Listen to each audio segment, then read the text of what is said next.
Right, Aghori arrest తో ఇప్పుడు శ్రీవర్షిని ఎక్కడా అనే ఉత్కంఠ నెలకొంది. అయితే ప్రజెంట్ శ్రీవర్షిని నార్సింగ్ పోలీస్ అదుపులో ఉంది అనే చర్చ కూడా నడుస్తుంది. ఈ నేపథ్యంలో అఘోరి అరెస్ట్ కావడంతో శ్రీవర్షిని పేరెంట్స్ హైదరాబాద్కు వచ్చిన పరిస్థితి కనిపిస్తుంది.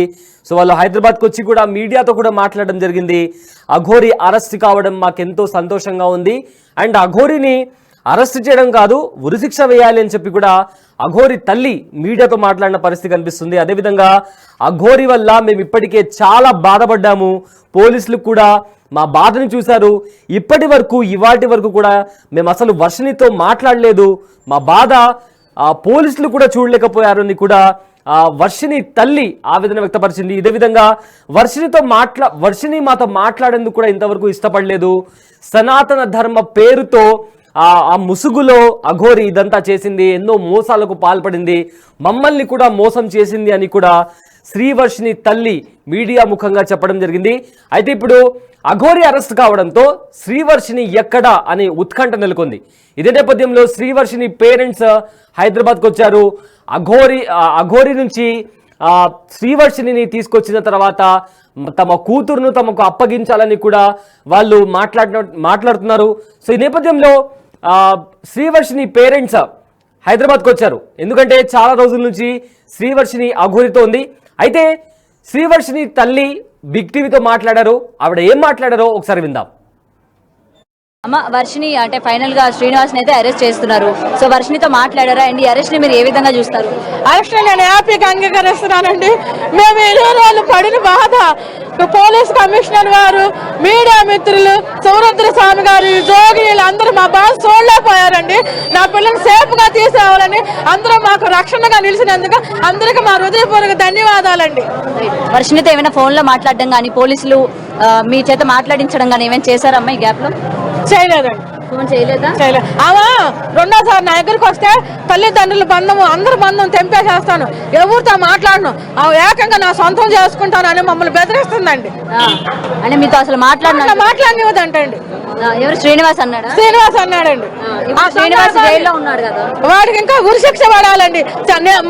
నా కూతురే కాకుండా ఇంకా చాలా మంది రాజకీయ ఆమె చూసా నాకు మొఖం చాలా వేసిందండి. ఆ పిల్లని ఇంకా 4-5 ఉండాలండి. ఇలాంటి ఆడవాళ్ళు మోసపోకుండా ఈ సమాజానికి పట్టిన చీడ పురుగుని ఎన్కౌంటర్ చేసి చంపాలని నేను అనుకుంటున్నాను. కానీ ఇక్కడ ఒకటమ్మా, స్టార్టింగ్ నుంచి కూడా తప్పు మీదే అంటున్నారు. ఎందుకంటే వాడిని ఎవరైనా మనిషిని చూస్తేనే భయంకరంగా ఉన్నాడు, దూరం నుంచి దగ్గరికి వెళ్ళడానికి కూడా ఇష్టపడలేదు. అలాంటి వ్యక్తిని ఇంటికి తీసుకొచ్చి పెట్టుకున్నారు కాబట్టి ఇవాళ మీరు ఇలాంటి లెసన్ నుంచి ఏం నేర్చుకున్నారు? ఇలాంటి వాళ్ళని ఇంటికి తీసుకురావడం ముందు మీదే తప్పట్టారు. మాతాంగి అని ఒక మాతాంగి వేషంలో వచ్చిందండి. నరరూపు రాక్షసుడు అని మేము అనుకోలేదండి. మాతాంగి అని మేము పూజ చేయడం జరిగిందండి. సనాతన ముసుగులో మమ్మల్ని మోసం చేసిన దొంగ అఘోరిని ఉరిశిక్ష పడాలని నేను కోరుకుంటాను. అంటే దొంగ అఘోరి అండి, అది మాతాంగి వేషంలో వచ్చాడండి.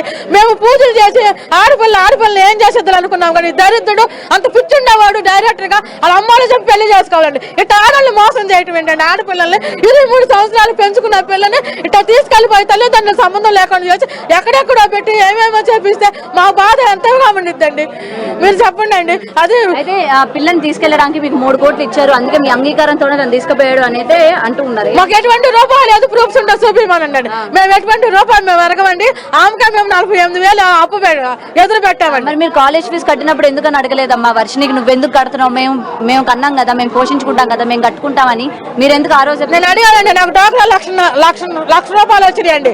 నా 1,00,000 రూపాయలు 30,000 నాకు ఈ సంశయం కాదు, మేము కట్టుకుంటామంటే మీ ఇంట్లో కొన్నాక మీరు ఆతిథ్యం ఇచ్చారు, మీరు గిఫ్ట్ అందండి. చాలా ప్రేమతో ఇస్తుందని మేము అనుకున్నాం అండి. ఈ 30,000 ముసుగులో నా పిల్లల్ని తీసుకెళ్లిపోయి నా పిల్లల్ని బలి చేసుకునేదని నేను అనుకోలేదండి. ఓకే, సో ఇన్ని రోజులు వాళ్ళు యూపీలో ఉన్నారని అయితే తెలుస్తోంది కదా. సో ఇన్ని రోజుల్లోని మీకు ఏమైనా సీక్రెట్ గా వర్షిని ఫోన్ చేయడం కానీ, ఇక్కడ పరిస్థితి ఈ విధంగా ఉందని చెప్పడం కానీ ఏది కూడా జరగలేదా? ఏమీ లేదు. అసలు తల్లిదండ్రులు ఊసే లేదండి. అమ్మాయికి కొత్త ఫోన్ కొనిచ్చాడు, అది తెలుసా మీకు? మాకు తెలియదండి. తీసుకుని ఐఫోన్ కొనిచ్చి లాగేసుకున్నాడు. ఫోన్ లేకుండా వచ్చింది పిల్ల, మళ్ళీ ఏమైనా కొనిచ్చాడో నాకు తెలియదు. ఎందుకంటే అందరికి ఒక డౌట్, అక్కడి నుంచి ఇక్కడ వరకు అంత దూరం ఒక ఆడపిల్ల వచ్చిందంటే ఏ ధైర్యంతో వచ్చింది? డబ్బులు ఎక్కడి నుంచి వచ్చాయి? ఏమీ లేదండి. వాడు నేను మంత శక్తి చంపేసేస్తాను, మీ ఫ్యామిలీ నాశనం చేస్తానని పిల్లలు భయపెట్టాడండి. ఆ విషయాలు చెప్పి నాతో ఏడవటం జరిగిందండి. మీ అమ్మాయిని భయపెట్టాడు. కడుపులో మరుగు మంది ఇచ్చాడు, వశీకరణ చేశాడు, వశపరుచుకున్నాడు. దొంగ ఆగోరి ఇట్లా పిల్లకి డ్రగ్స్ కూడా ఇచ్చాడని మాకు అనుమానం అండి. డ్రగ్స్ ఇచ్చిన ఇట్లా అన్ని మీ ఇంట్లో ఉన్నప్పుడే జరిగినాయా? బయటకు వచ్చిన తర్వాత జరిగాయండి. మా ఇంట్లో ఉన్నప్పుడు ఏమి ఇవ్వలేదు? ఏమి లేదు. ఫుడ్ లో కలిపి ఇవ్వడం ఏమి లేదు. వేరు వేరు తినేవాళ్ళు, సపరేట్ తినేవాళ్ళు. పాపకు నా దగ్గర కూర్చుని తినేది. వాడు ఏం తినేవాడు? వాడు చికెన్ బిర్యానీ రప్పించుకునేవాడు. చికెన్ బిర్యానీ తినేవాడు. అప్పుడు కూడా మీకు అనుమానం రాలా? సనాతన ధర్మం అంటున్నాడు, దేవుడు అంటున్నాడు, చికెన్ బిర్యానీ తినడం ఏంటని మీరు ఏం క్వశ్చన్ చేయలేదు? అంటే మేము బయటకు వచ్చినప్పుడు ఇట్లా తింటాము, ఇప్పుడే తినేది ససాలు అంటే మాకు కుదరదు అని చెప్పడం జరిగింది. అడిగామండి, ఇన్ని పసుపు తాళ్ళు ఉండేయండి, పసుపు కమ్ములు. ఏంటి నీ బొంద, నువ్వు అసలు నువ్వు వెళ్ళిపో ముందలా, ఈ పసుపు తాళ్ళు ఏంటి ఏంటంటే అవి ఏమైనా ప్రేమ జంటలు వస్తారు, మాత ఆశీర్వదించమని వాళ్ళకి కడతాకనని అబద్ధాలు మాటలు చెప్పిందండి. సో మీరు అందరూ అంగీకారంతోనే పెళ్లి జరిగిందని మీ అమ్మాయి చాలా సార్లు చెప్పింది. దానికి చెప్పు తగ్గిద్దని చెప్పండి అండి. మా అమ్మాయికి అది భయపడతాను ఏడ్చింది. మరుగు మందు ప్రభావంలో వశీపరుచుకుని వశీకరణ చేసి నాకు సపోర్ట్ పలుకు, నా అంతటా నేను మేనేజర్, నేను వెళ్తానని కాగితం రాసి రమ్మని ఆడియో కాల్ దొరికిందండి మాకు. అట్లా చెప్పిన పిల్ల మళ్ళా ఇప్పుడు మా మీద చెప్పి మాకు చెప్తామంటే శ్రీనివాస్ గారికి చెప్పు తగ్గిద్దని చెప్పండి అండి. వాళ్ళ కుటుంబంతో ఏమైనా మాట్లాడారా? శ్రీనివాస్ కుటుంబ సభ్యులతో మాకు ఎటువంటి కాంటాక్ట్ లేదండి. ఎవరితో మాట్లాడలే? ఈ విధంగా మీ అమ్మాయిని తీసుకుపోయారని కానీ ఏం అడగల క్వశ్చన్స్? మాకు ఎటువంటి అసలు ఊరే మాకు తెలవదండి. ఓకే. సో నెక్స్ట్ ఎట్లా ప్రొసీడ్ అవ్వాలనుకుంటున్నారమ్మా? అమ్మాయి మీరు గుజరాత్ నుంచి తీసుకెళ్ళినా సరే మీ దగ్గర నుంచి పారిపోయింది. మరి ఇప్పుడు కూడా మీరు తీసుకెళ్తే పారిపోదని ఏమైనా నమ్మకం ఉందా? 15 రోజులు పోలీసులు కస్టడీలో పెట్టి కౌన్సిలింగ్ చెప్పిస్తామండి. అక్కడ నుంచి గొలుసులు వేస్తామండి పిల్లకి. గొలుసులు వేసి మేము వైద్య సేవలు మేము